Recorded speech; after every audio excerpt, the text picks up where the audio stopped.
અડધો કલાકથી તમે જે બધું મને સંભળાયું કે પછી આપણે જે મહેશભાઈ સાથે વાત કરી કે પત્ની અને બોયફ્રેન્ડ ભેગા થઈને હસબન્ડનું મર્ડર કરે છે, એ હું નહીં કહેતો, એવી ઘટનાઓ સામે આવે છે એમ. હા એટલે બરાબર.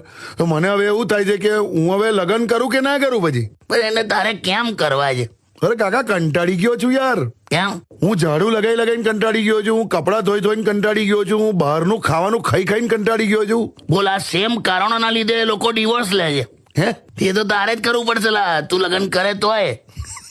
એવું? એટલે અમુક જગ્યાએ તો કેવો રિવાજ હોય છે હા કે જો કોઈ છોકરો કોઈ છોકરીની છેડતી કરે ને હા તો છોકરીના લગ્ન કરાવી દે એ છોકરા હાથે. હા મને ખબર છે. અને જો છોકરીની મરજી ના હોય હા તો પછી છોકરીના ઘરવાળા એ છોકરાનું જીવન હરામ કરી નાખે.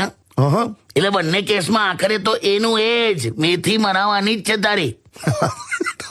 તને કોઈ પણ એવો માણસ મળે હા જે ખાવા પીવામાં નાટક ના કરતો હોય, પહેરવા ઓઢવા પાથરવામાં બહુ પડી ના હોય, હા જે મળે એમાં ચલાવી લે, કોઈ સંભળાવી દે તો સહન કરી લે, હા ગુસ્સો આવતો હોય તો હસતા શીખી ગયો હોય, હા તો તું ચેક કરજે, અંદાજે 20-25 વર્ષ થઈ ગયા છે ને મેરેજના.